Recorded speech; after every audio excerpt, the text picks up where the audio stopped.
So I want to introduce the idea of reverence, of what we're calling the sacred.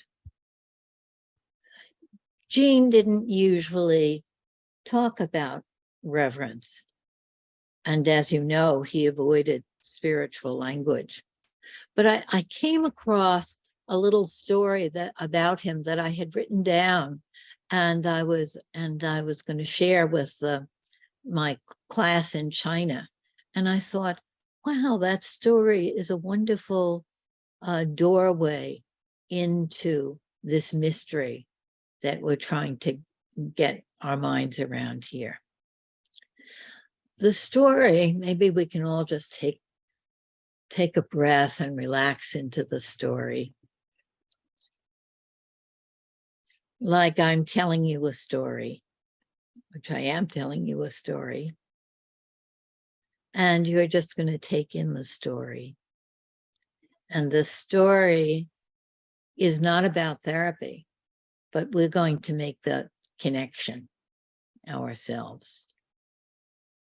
The story happened around the end of Gene's life. And he was very aware that he was dying. His doctor had told him he's dwindling, and he didn't like that at all. Like, what kind of a thing is that to tell your patient that you're dwindling? But he was taking in that that he was okay, but not for long, and that he was at the end of his life. And when I visited him, he was very curious and interested, and intimately willing to talk about what it means that he was dying, what it means to die.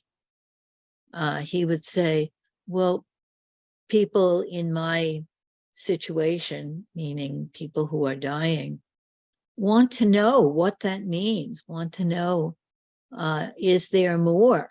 What happens? And so we would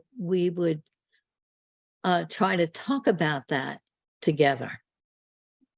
And I would be fascinated with what he would say and what would come out of my mouth to say. So on one of these visits, he told me that the hospice people were sending a rabbi to talk to him. And that's very usual in the United States, maybe in places, other places in the world. I don't know, Jean, if that happens in Turkey, but it's a way of helping people to end their lives. And if they're Jewish, they would send a rabbi. If they were Christian, they would send a priest, maybe. But Gene was very willing and happy about it. Oh, I'm going to get to talk to this holy person.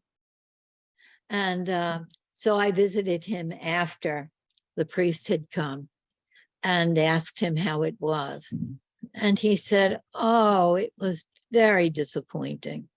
He said, I couldn't talk to him. I can't talk to that man. And so I asked him what happened, and he said, well, everything that I would try to talk about, I would ask him about what he thinks about this or how he thinks that. All he would say is, it's like this. And I would say, well, why is it like this? And he would say, it's in the Torah. That's the holy book. It's right there. It's in the Torah. That's how we know. And he would say, but how do we understand that? And he would say, it's right there. And he would be annoyed that I was asking those questions. So, so he didn't know if he would have the man back, but he did decide to have him back one more time. So after that visit, I visited Gene and said, how was it with the rabbi? And his face lit up and he said, it was wonderful. It was good. I can talk to this man. I said, what happened? I was so confused. And he said, well, we didn't talk about religion, and we didn't talk about death, and we didn't talk about any of those things. He showed me in my yard this nest with little baby birds in it. And he was so happy to see the little baby birds. And we watched the birds together and felt what a miracle it is that the birds were learning to eat and learning to fly. And we just sat with each other watching the birds. And I said to myself, Jean is saying, I said to myself, he's the real thing, because he knows reverence. He knows that there is something sacred, that there's something very large, that there's something miraculous there. And it doesn't matter what he says about the Torah. It doesn't matter about his theory, because he knows this reverence.